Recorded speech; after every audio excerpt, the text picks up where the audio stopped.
Exactly. चलिए ठीक है भाई, आते हैं the solitary reaper by William Wordsworth. तो एक खेत में जो है एक लड़की को देखा था हमने, हम घूम रहे थे और घूमते घूमते अचानक जो है चलते चलते रास्ते पे, है ना, घर से निकलते ही कुछ दूर चलते ही खेत के किनारे मिली एक लड़की, या खेत में काम करते मिली एक लड़की, है ना।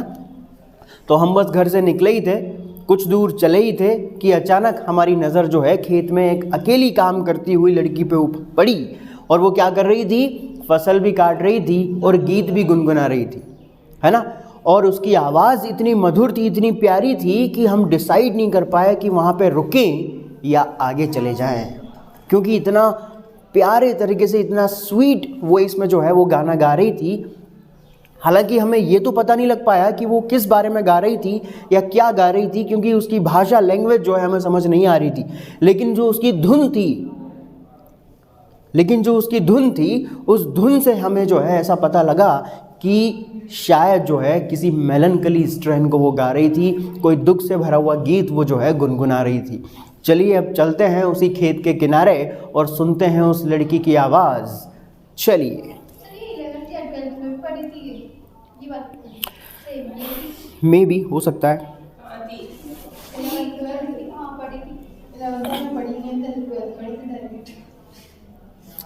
चलिए अच्छी बात है, हो सकता है हो, क्योंकि काफ़ी सारी पोइम्स रिपीट हो जाती है। तो हमने नहीं सुना था, पोइट ने सुना था, वर्ड्सवर्थ ने, है ना। आगे देखिए क्या कहते हैं वो, कि पूरी घाटी वहाँ पर जो है उसके आवाज़ से गूंज रही थी। उसके बाद में वो क्या कहते हैं, देखिए। No nightingale did ever chant more welcome notes to weary bands of travelers in some shady haunt among Arabian sands. Wordsworth यहाँ पर देखिए, अब यहाँ पर विलियम वर्ड्सवर्थ उस लड़की की आवाज़ को जो है नाइटिंगेल बर्ड की स्वीट वॉइस से कंपेयर करते हुए कहते हैं, और मेटाफर का एग्जाम्पल है यहाँ पर, है ना। लाइक, एजेज, इस तरह के कोई भी वर्ड्स यहाँ पर यूज़ नहीं हुए हैं, तो जाहिर सी बात है कि ये मेटाफर का एग्जाम्पल है। तो मेटाफर का यूज़ करते हुए उस लड़की की स्वीट वॉइस को नाइटिंगेल बर्ड की स्वीट वॉइस से कंपेयर करते हुए कहते हैं, क्या कहते हैं, देखिए। अमंग अरेबियन सैंड्स, सही क्रम में जमा करके बोल रहा हूँ, समझिएगा। Among Arabian Sands no nightingale did ever chant more welcome notes to weary bands of travelers in some shady haunt। यानी कि अरब के रेगिस्तान में कई सारे यात्री जो घूमने या वहाँ का लुत्फ़ उठाने के लिए आते हैं, और जब वहाँ पर चारों तरफ घूमने के बाद जब किसी छायादार स्थान पर रुकने के लिए, क्योंकि वो बहुत ज़्यादा थके हुए होते हैं। अब रेगिस्तान में हर जगह, अपने यहाँ पे मैदानी क्षेत्रों की तरह हर जगह दुकान वगैरह, हर जगह इस तरह का मैदानी क्षेत्र तो देखने को मिलता नहीं है। वहाँ रेगिस्तान होता है, रेत ही रेत होती है। तो एक यहाँ पे कभी दूसरा हॉल्ट वहाँ पे, दूसरा हॉल्ट वहाँ पे, तो इसीलिए लोग जो है थक जाते हैं। गर्मी बहुत ज़्यादा होती है, टेम्परेचर बहुत ज़्यादा होता है। तो इसीलिए वो ये कहते हैं कि जिस प्रकार से अरब के रेगिस्तान में जितने भी यात्री वहाँ पर घूमने या भ्रमण करने के लिए आते हैं, तो जब वो थक जाते हैं, वेरी बैंड्स ऑफ ट्रैवलर्स, मतलब थके हुए यात्रियों का समूह, वेरी बैंड्स ऑफ ट्रैवलर्स, जितने भी अरब के रेगिस्तान में जितने भी यात्री जो भ्रमण करने के लिए आते हैं, तो जब वो थक जाते हैं, तो थकने के बाद बहुत सारे उन यात्रियों का समूह किसी छायादार स्थान पर जब आराम करने के लिए रुकता है, तो उनके स्वागत में गाए जाने वाले जो स्वागत गीत होते हैं, जो किसके द्वारा गाए जाते हैं, किसी नाइटिंगेल बर्ड के द्वारा गाए जाते हैं, ऐसा इमेजिन कर रहे हैं वो। तो उन यात्रियों के स्वागत में किसी नाइटिंगेल बर्ड ने भी इतने प्यारे या मधुर गीत नहीं गाए होंगे जितना प्यारा वो लड़की गुनगुना रही है यहाँ पर। एक बार फिर से रिपीट करता हूँ, समझिएगा। अरब के रेगिस्तान में जो कई यात्री जो वहाँ पे भ्रमण करने के लिए आते हैं, और वहाँ भ्रमण करने के बाद जब उन यात्रियों का समूह थक जाता है, तो थकने के बाद जब वो किसी छायादार आश्रय स्थल पर आराम करने के लिए रुकते हैं तो उनके स्वागत में भी आज तक कभी किसी नाइटिंगेल बर्ड ने इतना प्यारा, इतना स्वीट वॉइस में अपने गीत नहीं गुनगुनाए होंगे। कौन से गीत? उनके स्वागत में गाए जाने वाले गीत। यानी जब वो यात्री वहाँ पे रुकते होंगे ना उन आश्रय स्थलों में, तो उन आश्रय स्थलों में जब वो रुकते होंगे तो उनके स्वागत में जो नाइटिंगेल बर्ड वहाँ पर गीत गाता होगा तो वो भी इतनी मधुर आवाज़ में उनके स्वागत में अपना गीत नहीं गुनगुनाता होगा, गाता होगा, जितनी मधुर आवाज़ में ये लड़की यहाँ खेत में अपने गीत को गुनगुना रही है। ठीक है, अब नाइटिंगेल बर्ड वहाँ पे जो है गाता है या नहीं गाता है, ये केवल इमेजिन किया है उन्होंने, है ना, क्योंकि नाइटिंगेल बर्ड कोई उनके आवाज़ में गीत थोड़ी गुनगुनाएगा या कोई बेली डांस थोड़ी करके दिखाएगा वहाँ पे। हाँ, केवल वो इमेजिन कर रहे हैं कि भाई अरब के रेगिस्तान में भी जो है उन थके हुए यात्रियों का समूह जब कहीं किसी स्थान पर आश्रय स्थल पर आराम करने के लिए रुकता होगा तो उनके स्वागत में जो गाए जाने वाले गीत होते हैं तो उन गीतों को भी किसी नाइटिंगेल बर्ड ने इतनी मधुर आवाज़ में नहीं गाया, गुनगुनाया होगा जितनी मधुर आवाज़ में ये लड़की अपने गीत को गा रही है। A voice so thrilling never was heard, और इस लड़की की जो आवाज़ है वो इतनी रोमांचित कर देने वाली है ऐसा मुझे प्रतीत होता है जैसे मैंने इस तरह की आवाज़ अपने जीवन में पहले कभी नहीं सुनी हो। नेवर हर्ड, इतनी रोमांच से भर देने वाली इसकी आवाज़ है। इन spring time from the Kuku bird, और ऐसी आवाज़ है, अ वॉइस सो थ्रिलिंग, ये इतनी रोमांच से भर देने वाली है, never was heard in spring time from the Kuku bird, कि आज तक कभी किसी बसंत ऋतु में कोई कुकू बर्ड ने भी इतनी थ्रिलिंग वॉइस में अपने गीत को नहीं गुनगुनाया होगा, और जितनी थ्रिलिंग वॉइस में ये लड़की यहाँ पर अपनी आवाज़ से हमें रोमांच से भर रही है, जितने मधुर ये लड़की अपने गीत को गुनगुना रही है। इतने सारे कंपैरिजन्स उन्होंने दे दिए, दो कंपैरिजन, एक तो नाइटिंगेल बर्ड के म्यूज़िक से कंपेयर किया और एक कुकू बर्ड के म्यूज़िक से जो है उन्होंने उसको कंपेयर किया। ठीक है, कुकू बर्ड से। तो दो मेटाफर्स यहाँ पर आ गए हैं। Breaking the silence of the seas among the farthest Hebrides, अब ये कुकू बर्ड कहाँ पर गाता है अपने गीत को स्प्रिंग टाइम में? Breaking the silence of the seas among the farthest Hebrides, England के तट से दक्षिण पश्चिम दिशा में काफ़ी दूरी पर, कल दिखाया था यहाँ पर इंग्लैंड के तट से दक्षिण पश्चिम दिशा में काफ़ी दूरी पर जो द्वीप समूह है हैब्रिड्स, इन द्वीप समूह को सामूहिक रूप से हैब्रिड्स बोला जाता है, हैब्रिड्स आइलैंड्स। तो ये इन द्वीप समूहों पर breaking the silence of the seas, समंदर की चुप्पी की आवाज़ को तोड़ते हुए, यानी कि पूरे समंदर में यहाँ पर इसके और इसके बीच में जो ये समंदर होगा तो इस समंदर की आवाज़ को तोड़ते हुए, कहने का मतलब पूरे समंदर में उसकी आवाज़ गूंजती रहती है जब वो गुनगुनाता होगा तब। तो समंदर की चुप्पी की आवाज़ को तोड़ते हुए सुदूर हैब्रिड्स आइलैंड्स में स्प्रिंग सीजन में आज तक किसी कुकू बर्ड ने भी इतने प्यारे तरीके से अपने गीत को नहीं गुनगुनाया होगा जितने प्यारे तरीके से ये लड़की अपने इस गीत को गुनगुना रही है यहाँ पर खेत में फसल काटते हुए। ठीक है, दो एग्जाम्पल्स यहाँ पर आए मेटाफर के। पहला तो अरब के रेगिस्तान में किसी नाइटिंगेल बर्ड ने वहाँ के यात्रियों के स्वागत में इतने मधुर तरीके से अपने स्वागत गीतों को नहीं गाया होगा जितने प्यारे तरीके से ये लड़की अपने गीत को गा रही है। और दूसरा मेटाफर है कि इंग्लैंड के तट से दक्षिण पश्चिम दिशा में बहुत दूर हैब्रिड्स जो आइलैंड्स हैं वहाँ पर भी स्प्रिंग सीजन में किसी कुकू बर्ड ने समंदर की चुप्पी को तोड़ते हुए, यानी कि उसकी आवाज़ पूरे चारों तरफ के वातावरण में गूंजती रहती है, तो उस कुकू बर्ड ने भी कभी स्प्रिंग टाइम में इतने मधुर तरीके से जो है आवाज़ को अपने गुनगुनाया नहीं होगा। यानी कि पोइट ने इस तरह की कुकू बर्ड की आवाज़ कभी नहीं सुनी, इतनी रोमांच से भर देने वाली। शायद किसी कुकू बर्ड से भी उन्होंने इस तरह की कोई रोमांचित कर देने वाली आवाज़ नहीं सुनी इतनी हैब्रिड्स आइलैंड्स में भी, जितने मधुर और प्यारे तरीके से ये लड़की अपने गीत को गा रही है। अब सोच लो, आप इमेजिन कर सकते हो कितना मधुर जो है वो गीत गा रही हो सकता है शायद लता मंगेशकर से भी ज़्यादा जो है प्यारा वो गा रही हो, है ना। हो सकता है शायद अरिजीत सिंह से भी बढ़िया गा रही हो सकता है शायद श्रेया घोषाल से भी बढ़िया गा रही हो। हाँ, इतने बढ़िया तरीके से गीत गुनगुना रही थी, इसीलिए तो वो कहते हैं हाँ नेहा कक्कड़ से भी बढ़िया गा रही हो, क्या पता, है ना। तो ये वाली बात है। अब इसीलिए जो है हो सकता है शकीरा से भी बढ़िया गा रही हो सकता है टेलर स्विफ्ट से भी बढ़िया गा रही हो। तो ये है, इसीलिए तो वो कहते हैं क्या करूं मुझे समझ नहीं आ रहा, यहाँ रुकूं या आगे बढ़ जाऊं।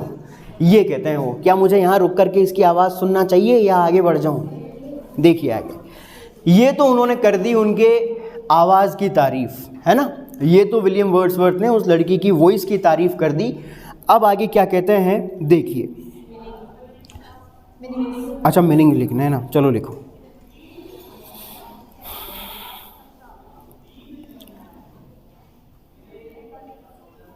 लाइन नंबर 18 पे आइए। परहैप्स शायद, प्लेंटिव सैड दुख से भरे हुए, प्लेंटिव सैड, नंबर्स गीत सॉन्ग्स, नंबर्स गीत सॉन्ग्स, फ्लो बहना, ओल्ड पुराने, अनहैप्पी मतलब वही दुख से भरा, फार ऑफ यानी प्राचीन पुरानी बातें, फार ऑफ थिंग्स, बैटल्स युद्ध, इसके नीचे है हम्बल टेंडर कोमल, ले पोयम गीत, फैमिलियर जाना पहचाना, परिचित, जिससे आप परिचित हो उसको बोलते हैं फैमिलियर, मैटर यानी कि तथ्य बात, टुडे यानी कि आज की वर्तमान समय की,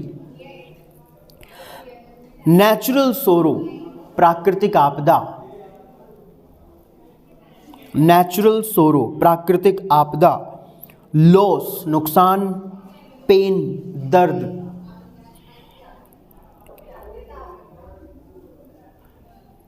इसके नीचे सेकंड नंबर की लाइन पर आइए। वॉटेवर यानी जो कुछ भी,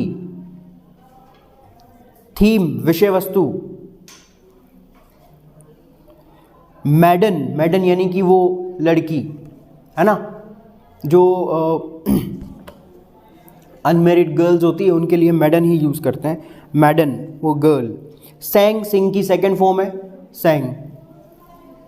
एज इफ मतलब जैसे कि मानो, एज इफ जैसे कि मानो,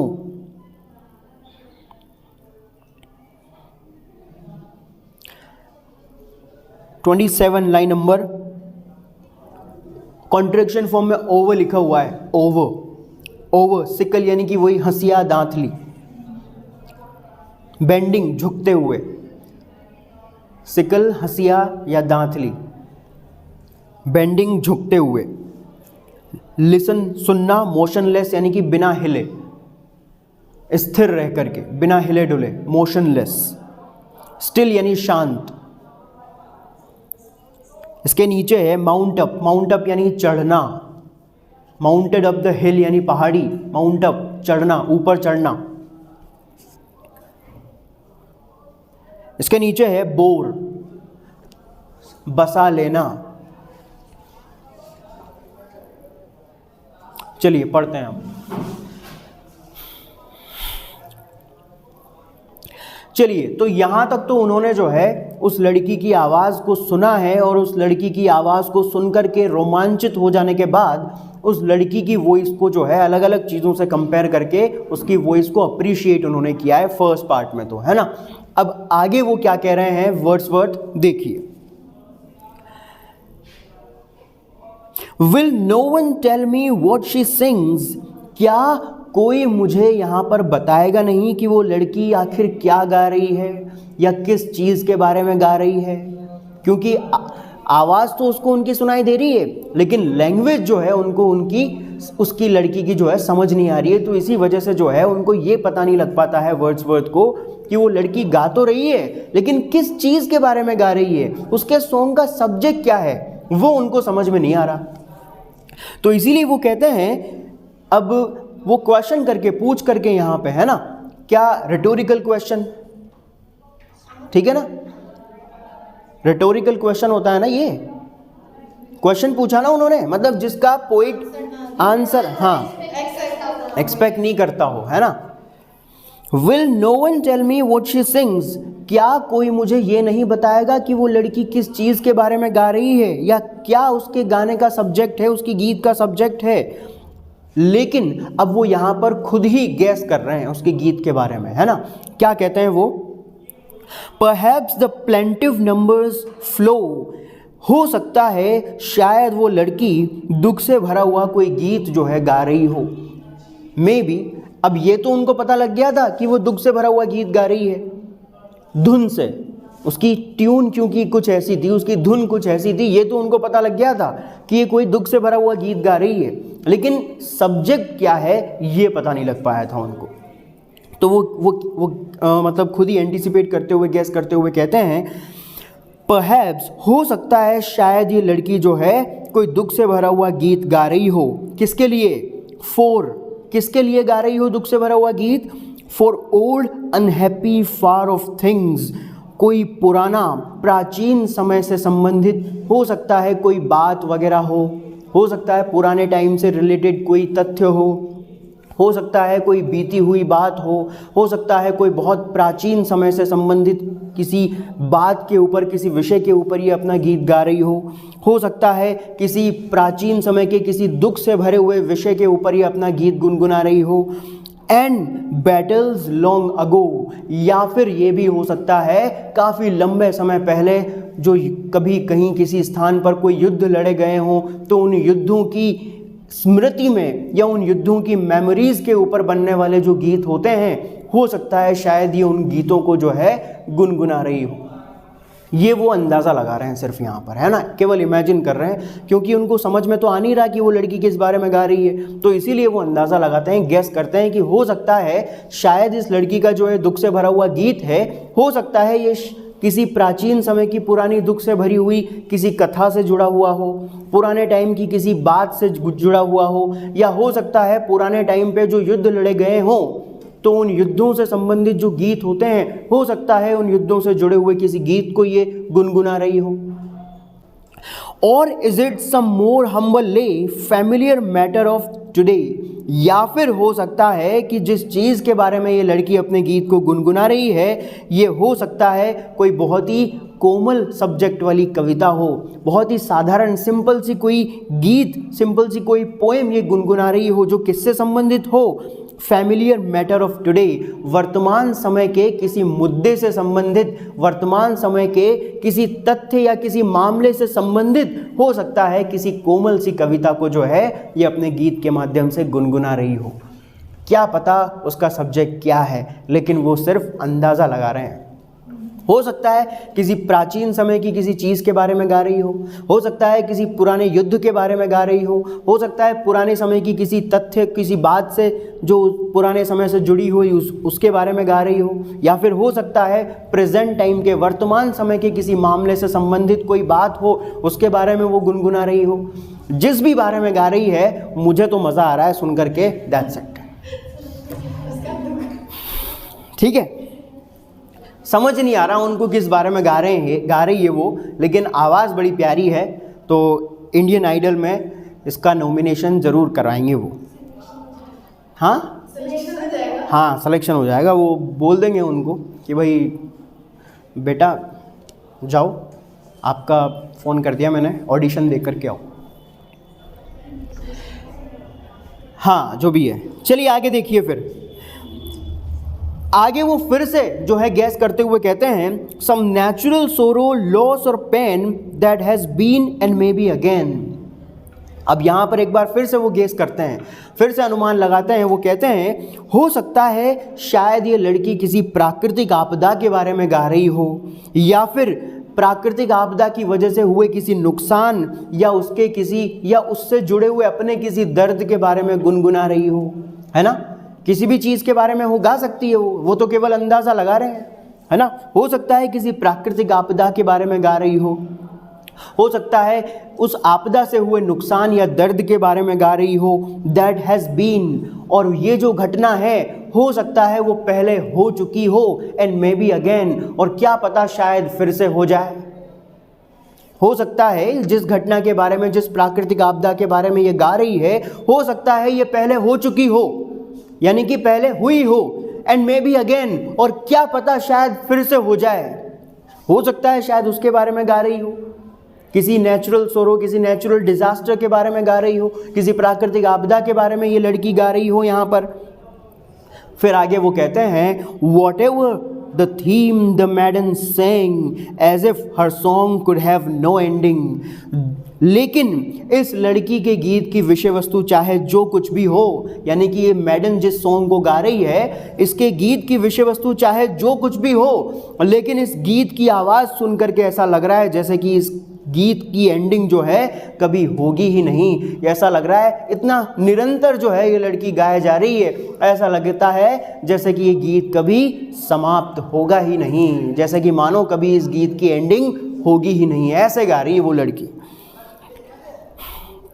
I saw her singing at her work and over the sickle bending, और इस तरह से मैंने उस लड़की को जो है अपने खेत में काम करते हुए और साथ ही साथ अपने गीत को गाते हुए देखा था, जो अपने दांतली के ऊपर झुक कर के जो है फसल को काट रही थी। इस तरह से जो है झुक कर के दांतली के ऊपर फसल भी काट रही थी और काम करने के साथ साथ जो है गीत भी गुनगुना रही थी। ऐसे जो है मैंने उस लड़की को वहाँ पर, जब मैं गया था स्कॉटलैंड में, वहीं गए थे, वो इंट्रोडक्शन टू द पोएम में हमने पढ़ा था, स्कॉटलैंड के हाईलैंड्स में जब वो गए थे अपनी सिस्टर डोरोथी के साथ, तो इस तरह से दोनों भाई बहन ने जो है उस लड़की को देखा था वहाँ पे खेत में काम करते हुए। I listened motionless and still, और जब मैंने उस लड़की को देखा था वहाँ पर, तो मैंने उस लड़की की आवाज़ को बिना हिले डुले शांत रह कर के बहुत ही ध्यान से सुना था। बिना हिले डुले बिल्कुल शांति से मैं उसके संगीत को, गीत को सुन रहा था। And as I mounted up the हिल,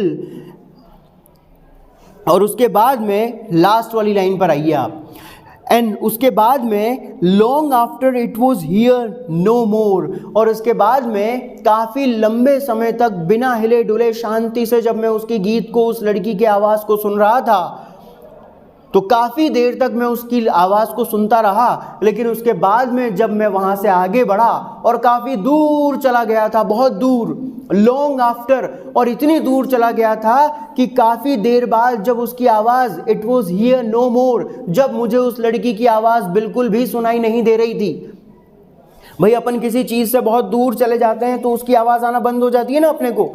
तो लॉन्ग आफ्टर यानी पहले तो मैं काफ़ी देर तक बिल्कुल स्थिर रह करके, शांत रह करके उसकी आवाज़ सुनता रहा, लेकिन उसके बाद काफ़ी लंबी समय तक मैं उसकी आवाज़ को सुनता रहा। लेकिन उसके बाद काफ़ी दूर जब मैं चला गया और काफ़ी देर के बाद, काफ़ी लंबे समय के बाद जब उस लड़की की आवाज़ मुझे बिल्कुल भी सुनाई नहीं दे रही थी, उस समय and as I mounted up the hill, और काफ़ी दूर आ जाने के बाद जब मैं उस पहाड़ी पर चढ़ रहा था, क्योंकि हाईलैंड पर्वतीय क्षेत्र पर गए थे वो, तो जब मैं उस पहाड़ी पर चढ़ रहा था काफ़ी देर के बाद, उस समय भी the music in my heart bore, तो उस समय भी जो है मैंने उस लड़की के गीत को जो है अपने दिल में इस कदर बसा लिया था कि काफ़ी लंबे समय के बाद जब मैं उस पहाड़ी, काफ़ी दूर आ जाने के बाद जब उस पहाड़ी पर चढ़ रहा था, तो वहाँ भी जब मुझे उस लड़की की आवाज़ सुनाई नहीं दे रही थी, तो वहाँ भी मुझे ऐसा लग रहा था जैसे उस लड़की की गीत जो है, उस लड़की की आवाज़ मुझे अभी भी सुनाई दे रही हो, ऐसा मुझे प्रतीत हो रहा था। हालांकि मैं वहाँ से काफ़ी दूर आ गया था, उस लड़की की आवाज़ अब मुझे बिल्कुल सुनाई नहीं दे रही थी और मैं एक पहाड़ी पर चढ़ रहा था, लेकिन इतना दूर आ जाने के बाद भी उस लड़की की आवाज़ बिल्कुल सुनाई नहीं दे रही थी। उसके बावजूद भी उस पहाड़ी पर चढ़ते हुए मुझे ऐसा लग रहा था जैसे उसकी आवाज़ जो है अभी भी मेरे कानों में गूंज रही हो। इस कदर मैंने उस गीत को जो है, उसके संगीत को अपने दिल में बसा लिया था। इतना प्यारा वो लड़की गा रही थी। तो ये है द सॉलिटरी रीपर, अकेली फसल काटती हुई लड़की। ठीक है दोस्तों, सिंपल सी पोएम है। तो ये बात है, अच्छी पोएम है, सुंदर सी पोएम है। तो ये है रोमांटिसिज्म। देखिए आप, अब आपको लग रहा होगा ना, अब आपको फील हो रहा होगा रोमांटिसिज्म की क्वालिटीज़ की क्या क्वालिटी है। बिल्कुल नेचुरल थॉट्स है ना, बिल्कुल जैसा उनको फील हो रहा है, जो भी वो सामने देख रहे हैं बिल्कुल उसी चीज़ को लिख रहे हैं। कोई कुछ भी आर्टिफिशियलिटी नहीं है इसमें कुछ भी आर्टिफिशियलिटी नहीं है, कोई कृत्रिमता नहीं है, कोई बनावट नहीं है ना। ऐसा नहीं कि पोइट ने खुद बना करके कुछ लिखा है, जो नेचुरली उनके मन में आ रहा है बस उसको नेचुरली लिख रहे हो। तो पढ़ कर के आइएगा, बढ़ेंगे कल आगे।